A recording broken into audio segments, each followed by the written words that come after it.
तो जी कर लीजिए साल के सबसे पहले दर्शन बद्री विशाल जी के। जय। देख रहे हैं अलकनंदा तट के किनारे और यहाँ पे स्नान भी ले रहे हैं। जो यहाँ पे फॉरेनर्स भी काफ़ी लोग आए हुए हैं माना गांव बद्री विशाल जी के दर्शन करने के लिए। ज़्यादा बर्फ़ भाई पता नहीं था कि इतना बड़ा ग्लेशियर होगा। आराम से फर्स्ट गियर में ली गड्ढ। तो भाई ये है पूरे बद्रीनाथ धाम की खूबसूरती। मैं आपको यही कहना चाहता हूँ, अगर आप श्री हेमकुंड साहिब आना चाहते हो तो उसके लिए ऑनलाइन का उतना ज़्यादा सिस्टम नहीं होता है। इतने यात्री इतने श्रद्धालु रहें, उनकी भीड़ को मिनिमाइज़ करने का ये वाला ऑप्शन। तो भाई ये है हेलीपैड जो कि पेंटिंग डेंटिंग से तैयार हो गया है गोविंद घाट का। हेलो सो गुड मॉर्निंग, नमस्ते। सबसे पहले आप सभी को स्वागत प्रणाम है मेरे गाँव पुलना विलेज में। मौसम भाई ऐसा ही है, कुछ चेंज नहीं हो रहा है। बारिश इतनी लगी नहीं कि पूरे सेडिमेंट पार्टिकल हो जाए। यहाँ पे सुबह सुबह मिस्सू ने देखे क्या हाल कर दिया मेरे हाथ की। मैं उस पर दवाई लगा रहा था ना, उससे जलन हुई और उसने मेरे यहाँ नाखून मार दिया। अभी हॉस्पिटल भी गया था जो यहाँ पे है। फिलहाल वहाँ पे अभी शायद डॉक्टर का टाइम नहीं हुआ आने का, तो मैं शाम को आते हुए लगा दूँगा। फिलहाल अभी जा रहे हैं दोस्तों बद्रीनाथ धाम पे, अगर हमें परमिशन मिलती है तो भाई अभी हम निकल रहे हैं। देखो अखिलेश भी रेडी हो गया, केशव भी रेडी हो गया, साथ में अंशु। ठीक है चाचा जी, आप भी आओ, ट्रिपलिंग करते हैं क्लोजिंग में। तो जी गोविंद घाट को क्रॉस कर।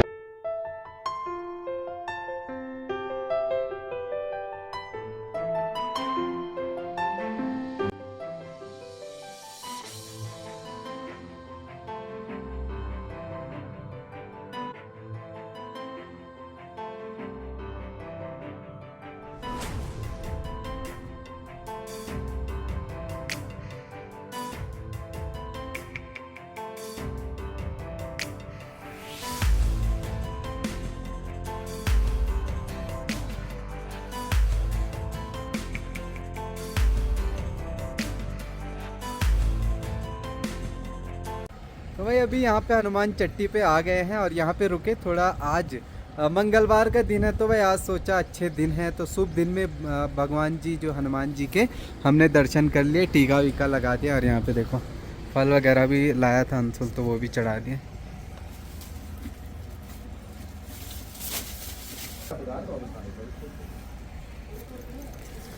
तो यही स्थान है भाई जहाँ पे जो है भीम जी का घमंड टूटा था, अपने बाहुबल का घमंड तोड़ा था हनुमान जी ने, श्री हनुमान जी ने, जब भीम जी उनकी पूछना हिला भी नहीं सके थे। तो जब स्वर्ग की ओर प्रस्थान करे थे 5 पांडव, तो उस समय की कहानी हनुमान चट्टी। कहा जाता है यहाँ पे एक बार अगर तुम जो है हनुमान चालीसा पढ़ो तो वो कई हजारों हनुमान चालीसा के बराबर इफेक्ट करता है। तो यहाँ पे तो भाई कुछ ऐसी लोकेशन पे जहाँ से घाटियाँ नज़र आती है। और यहाँ पे देखो ये जिम कर रहा है कैसे लग रहे कर कर कर कर। तो भाई पहुँचने ही वाला है, यहाँ पे थोड़ा रुक गए हम। तो इधर नज़ारे देखने भी हैं, आपको भी दिखाने हैं। यात्रा से पहले कुछ ऐसा रहता है, भीड़ भाड़ उतनी ज़्यादा है नहीं है। ये देखो इनका, देखो एक्सरसाइज करने के लिए गांव से इतनी दूर आए। ये ऐसे नहीं होगा भाई पतला, तेरे को कम से कम 28 रोटी में से खाली 20 रोटी कम करनी पड़ेगी तब होगा ऐसी हरकतों की वजह से तो तुम्हें लड़की जल्दी हाँ नहीं बोल रही। मुझे बोल दिया इसको नहीं बोला, इसको भी बोल दिया, इसको भी बोल दिया ऐसी हरकत।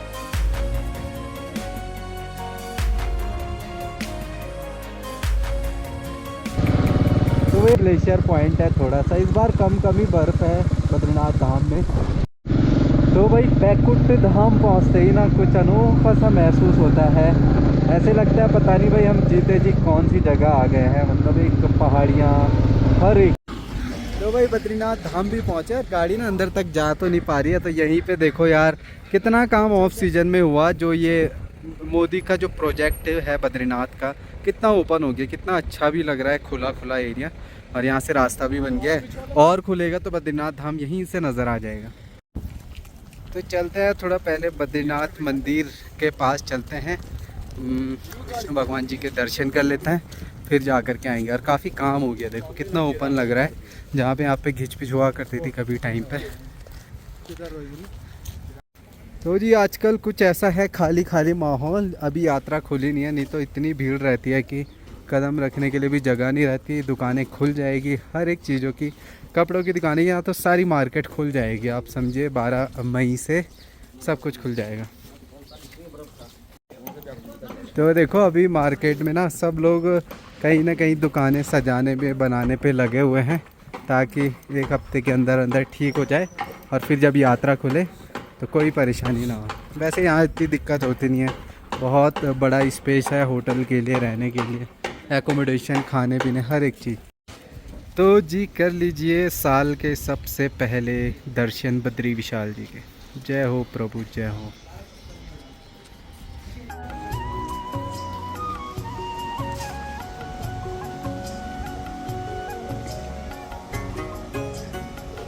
तो लिटरली यहाँ पे आके ऐसा महसूस हो रहा ना कि जन्नत में आ गए बोल के। ऐसे जो नज़ारे, ऐसे दृश्य और ऐसे जो ठंडक अभी महसूस हो रही है ना, इतनी धूप में, इतनी गर्मी में भी, ये कुछ ऐसा ही स्वर्ग होता है, वैकुंठ धाम। और यहाँ के नज़ारे, खूबसूरती, भाई क्या ही बोले। बद्री विशाल जी के दर्शन। चलो थोड़ा आगे चलते हैं, मंदिर के पास तक चलते हैं और दर्शन करते हैं वहाँ पे। जय हो प्रभु, जय हो। तो डीएम साहब भी आ रखे हैं दोस्तों, थोड़ा यहाँ पे व्यवस्थाएं चेक करने के लिए आना पड़ता है शासन प्रशासन को। देखिए बाकी तो क्या बोले भाई, पहले दर्शन करना बहुत ही, आप समझ सकते, खुशी की बात होती है और किस्मत की भी बात होती है। तो जी आ गए हम मंदिर के पास और सबसे पहले दर्शन 2024 में आप सभी के लिए, और मैं तो करके बहुत खुश हूँ, तृप्त हूँ। ऐसे ही आशीर्वाद रखे बद्री विशाल जी। बाकी आप लोगों के सामने से दर्शन कर लीजिए, जो कि कपाट आज से लगभग 4-5 दिन बाद खुलने वाले हैं। उस दिन देखिएगा यहाँ इतनी भीड़ रहेगी कि क्या बोले। बाकी कुछ लोग जो यहाँ काम करने के लिए आते हैं उनको पहले ही आना पड़ता है, तो वही लोग अभी यहाँ पे हैं, दर्शन कर रहे हैं। नहीं तो यहाँ पे इतनी भीड़ रहती है, आप भी चेक करते होंगे, देखते होंगे। तो ये कुछ अभी नज़ारे, दृश्य चारों तरफ में। अलकनंदा तट के किनारे जो है यहाँ पे बद्री विशाल जी का मंदिर। बाकी सामने इधर है बमनी गांव। तो देखिए सारा ओपन हो रहा है, खुल रहा है, ताकि दूर से ही बद्री विशाल जी के दर्शन सभी को हो सके, एक बढ़िया सा कैंपस बनाने के बाद। चलो प्रोजेक्ट है, काम चल रहा है, बाकी देखते हैं क्या होता है। बाकी ये पहाड़ियाँ दिख नहीं रही है क्योंकि मौसम ख़राब है, नहीं तो इधर भी घूमने के लिए अनेकों चीज़ें हैं। जब भी ऐसे धार्मिक स्थानों पे आते दोस्तों, अंदर से खुद ऑटोमेटिक एक स्पिरिचुअली कनेक्ट हो जाता है उस जगह से। उस जगह की जो वाइब्रेशन होती है, फ्रीक्वेंसीज होती है, वो महसूस होती है, जो कि अभी हमें यहाँ पे हो रही है। हमें कुछ ऐसा लग रहा है कि यार पूरी दुनिया से अलग हम यहाँ पे जो दर्शन कर रहे हैं बद्री विशाल जी के, उनके धाम पे, तो जो वो फीलिंग्स है वो शायद हर कोई उस चीज़ को बता नहीं पाएगा कैमरे के थ्रू या कुछ। बाकी मौका मिला तो अच्छा रहा यात्रा से पहले। बाकी जो प्रोजेक्ट नीचे बनने वाले हैं, कुछ इस तरीके से प्रोजेक्ट पे काम चल रहा है, जो आप नीचे देख रहे हैं अलकनंदा तट के किनारे। और यहाँ पे स्नान भी ले रहे हैं, जो यहाँ पे तप्त कुंड, सूर्य कुंड है, इसमें बहुत सारे श्रद्धालु जो आते हैं तो यहाँ पे भी स्नान ले रहे हैं। यहाँ पे फॉरेनर्स भी काफ़ी लोग आए हुए हैं माना गाँव बद्री विशाल जी के दर्शन करने के लिए। देखो बट इनको आइडिया होगा नहीं कि अभी मंदिर खुले नहीं है, बट इनको अच्छा लग रहा होगा फॉरेनर्स को।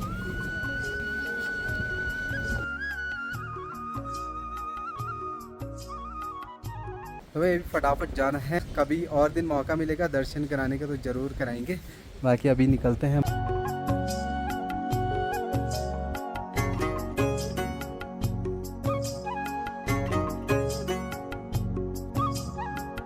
तो भाई भूख लग गई थी, सुबह 2 बज चुके हैं, तो यहाँ पे अभी उतनी दुकानें खुली नहीं है, तो चाउमीन बन रखी थी, तो चाउमीन खा लेते हैं पहले। तो भाई यहाँ पे देखो कहीं कहीं बर्फ़ भी जमी हुई है।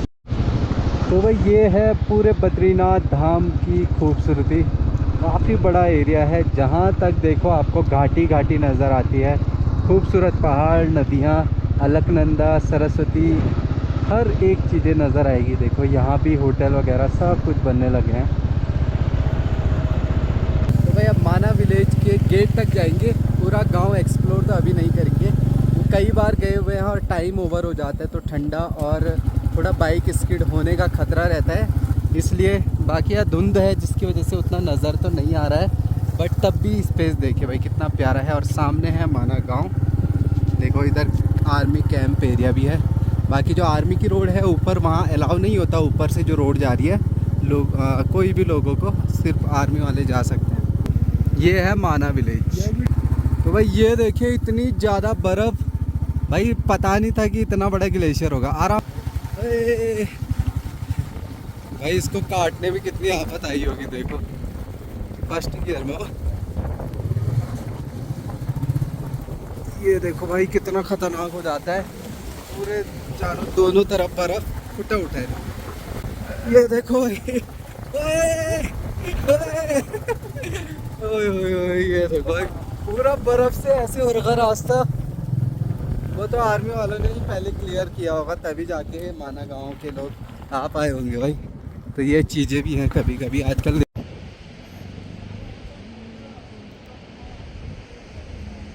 तो भाई ये है माना का स्टार्टिंग, माना विलेज का।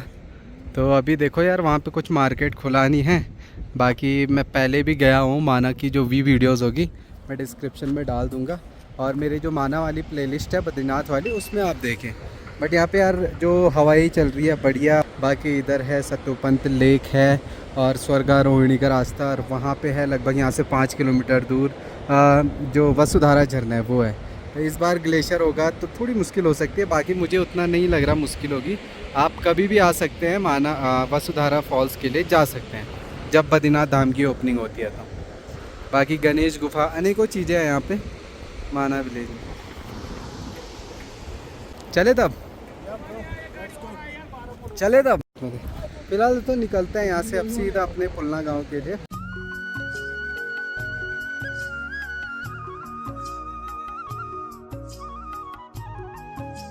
तो यहाँ पे सबके फ़ोटो शूट हो गए दोस्तों। इसकी 300 फ़ोटो और वीडियो, और इसकी 1800, और इसने लगभग 6000 खिंचवाई है। तो मैंने तो एक भी नहीं खिंचवाई हुई, मेरे को इतना शौक नहीं है। चलते हैं फिर अब पुलना।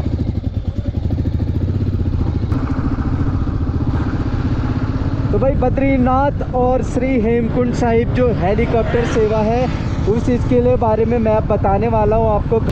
और भाई अभी यहाँ पे इतना ज़्यादा ठंडा होने लग गया ना, हाथ पे भी अभी लगभग 2:30 बज रहे हैं और ठंडा इतना ज़्यादा हो रहा है कि जल्दी से जल्दी यहाँ निकलना पड़ेगा, क्योंकि हवाएं यहाँ पे ठंडी चलती है जो कि स्किन को भी मतलब फाड़ के रख देती है। भाई चाहे आप जितना पानी पियो, जितना मॉइस्चर लगाओ, बट अगर ठंडी हवाएँ आपके स्किन को ख़राब कर देती हैं। तो भाई बद्रीनाथ धाम जो कि नर और नारायण पर्वतों के बीच जो है बसा हुआ है, और इन्हीं पहाड़ियों के पीछे हमारी खूबसूरत फूलों की घाटी श्री हेमकुंड साहिब और घांगरे गोविंद धाम इसी पहाड़ियों के पीछे बसा है।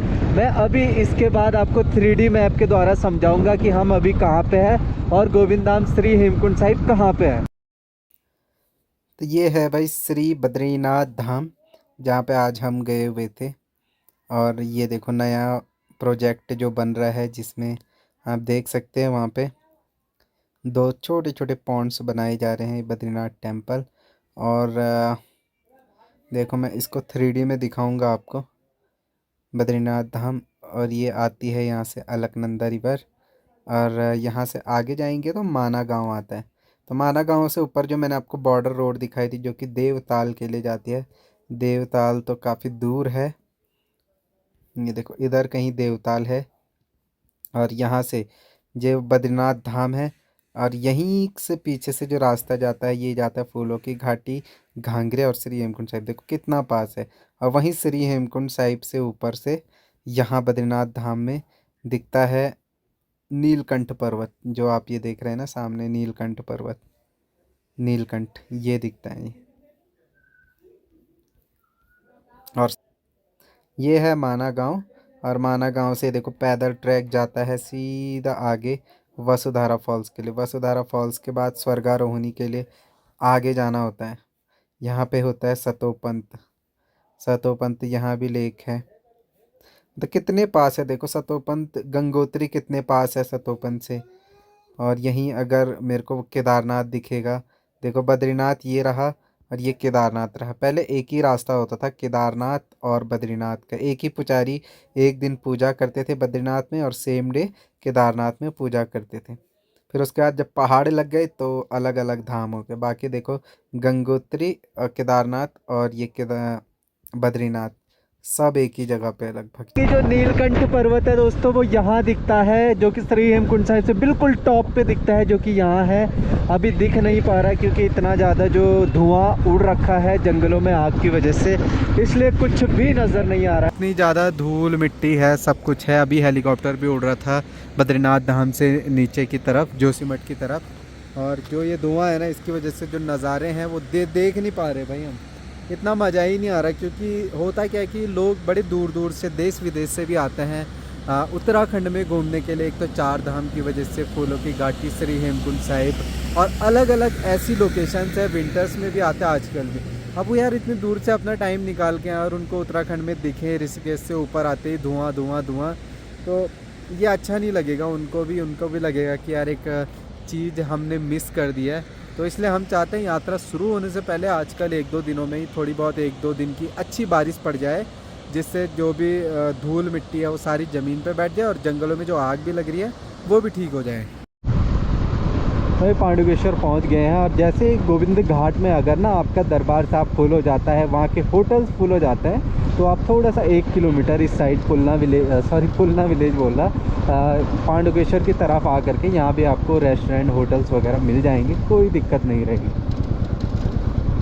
तो भाई गोविंद घाट में भी पहुँच गए हैं, और कुछ ऐसा नज़ारा है। अभी 3 बज रहे हैं, तो कुछ अभी यहाँ पे भी शांत सा माहौल है, कुछ इतना ज़्यादा काम वगैरह नहीं चल रहा, क्योंकि सीज़न का जो डेट है वो है 25 मई। और जो हेलीपैड है ना, हेलीपैड यहाँ पे है, देखें हेलीपैड। और मैं हेलीकॉप्टर सर्विसेज के बारे में बताऊँगा, जो मैंने न्यूज़ निकाली है उसको पढ़ के ही आपके सामने मैं बताऊँगा, और ज़रूर उसको ध्यान रखिएगा, ठीक है दोस्तों। जो मैंने मतलब न्यूज़ से निकाला है, जिसमें हमारे जो अधिकारी है गढ़वाल कमिश्नर, उनका नाम है विनय शंकर पांडे, तो उन्होंने सलाह दी कि जो हेलीकॉप्टर के लिए 4 धाम की जो यात्रा के लिए हेलीकॉप्टर सर्विस होगी, उसकी बुकिंग आप सिर्फ IRCTC के वेबसाइट से ही करें, क्योंकि धोखाधड़ी होने के चांसेस बहुत रहते हैं। बट मैं आपको यही कहना चाहता हूँ, अगर आप श्री हेमकुंड साहिब आना चाहते हो तो उसके लिए ऑनलाइन का उतना ज़्यादा सिस्टम नहीं होता है, क्योंकि यहाँ पे एकदम से कोहरा लग जाता है, जिसकी वजह से हेलीकॉप्टर जो सर्विस है ना, आप सोचते होंगे कि ऑनलाइन बुकिंग क्यों नहीं होती। ऑनलाइन बुकिंग इसलिए नहीं होती, अगर आप ऑनलाइन बुकिंग कराओगे, हो सकता है उस दिन मौसम ख़राब हो, फिर आप हेलीकॉप्टर में ना जा पाएँ, तो ऑन द स्पॉट होगा तो उनको उस दिन आइडिया रहता है कि हेलीकॉप्टर चलना है कि नहीं चलना है। तो ये चीज़ ध्यान रखिए, ऑनलाइन के चक्कर में ना पड़े, on the spot on cash कराएँ। पहली बार बद्रीनाथ के लिए हेली सेवाएँ 12 मई से शुरू होने जा रही है। हेलीकॉप्टर सेवा का प्रचालन प्रतिदिन 3 घंटे के लिए उपलब्ध होगा, और सवारी गौचर से बद्रीनाथ मंदिर तक शुरू होगी। तो जो बद्रीनाथ की जो हेलीकॉप्टर सेवा है, इस बार गौचर से भी शुरू हो रही है। इससे पहले क्या था, जोशीमठ से या कहीं और बाहर से होती थी हेलीकॉप्टर सेवा बद्रीनाथ के लिए, अब गौचर से भी शुरू हो रही है। अभी तक आपको पता था कि जो श्री हेमकुंड साहिब की हेलीकॉप्टर सेवा थी वो गोविंद घाट से शुरू होती थी। अब इस बार जो अधिकारी S रविशंकर जी ने बताया, तो उन्होंने ये बताया कि गौचर से वो बद्रीनाथ धाम और श्री हेमकुंड साहिब की हेलीकॉप्टर सेवा शुरू कर सकते हैं। वैसे बद्रीनाथ की तो 12 मई से ही शुरू हो जाएगी हेलीकॉप्टर सेवा, और श्री हेमकुंड साहिब की गौचर से भी स्टार्ट होगी। इसका मतलब ये है कि भाई जो रोड में इतने संगत, इतने यात्री, इतने श्रद्धालु रहें, उनकी भीड़ को मिनिमाइज़ करने का ये वाला ऑप्शन अच्छा हो सकता है। अगर ये चलता रहेगा अच्छे तौर पे, है ना, तो बेनिफिशियल रहेगा यात्रियों के लिए। तो ये कंटिन्यू सर्विस रहने वाली है हेलीकॉप्टर सेवा गौचर से। तो भाई 4th पॉइंट यही है, मेन इंपॉर्टेंट चीज़, जब भाई आप श्री हेमकुंड साहिब आएँ, गोविंद घाट से आप हेलीकॉप्टर सेवा ऑनलाइन ना कराई। क्यों ऑनलाइन ना कराने का रीज़न मैंने बताया है, क्योंकि हेलीकॉप्टर वालों को भी पता नहीं रहता वेदर फोरकास्ट के अकॉर्डिंग कि कब वहाँ पे कोहरा लग जाए, कब वहाँ पे बादल धुआं लग जाए। तो आपको ऑन द स्पॉट कराना है। मॉर्निंग में मौसम साफ होगा तब वो हेलीकॉप्टर सेवा शुरू करते हैं 7-8 बजे के बाद, और शाम को 5-6 बजे तक, अगर मौसम क्लियर होगा। तो इसलिए ऑनलाइन नहीं होता, ऑफलाइन ऑन कैश बुक कराए गोविंद घाट से यहाँ से, और सीधा कंजिला हेलीपैड गोविंद धाम तक पहुँचे।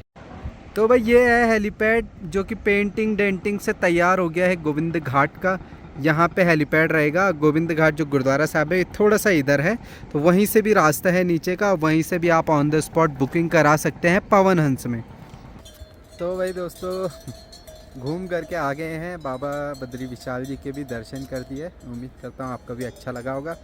बाकी देखते हैं, कल से तैयारी करनी पड़ेगी केदारनाथ धाम के लिए। वहाँ भी ठंडा हो सकता है, बर्फ़ पड़ सकती है डायरेक्ट। अभी वहाँ बारिश के चांसेस नहीं है, बारिश दिखा भी रहा है तो सीधा बर्फ़ पड़ती है। ठंडा होता है, रहने की व्यवस्था, कई चीज़ें अव्यवस्थित है वहाँ पे, कुछ चल रहा है, पता नहीं क्या है। बट वही है, भरोसा है हमें तो दर्शन करने हैं बाबा जी के, जो कि हम करके आएंगे, अच्छे से दर्शन करके आएंगे। तो उसी चीज़ के लिए तैयारी कर रहे हैं। फिलहाल दोस्तों ब्लॉग को भी समाप्ति की ओर ले जाते हैं। मिलते हैं अगले नेक्स्ट ब्लॉग में, तब तक के लिए take care, bye bye, love you all, bye दोस्तों।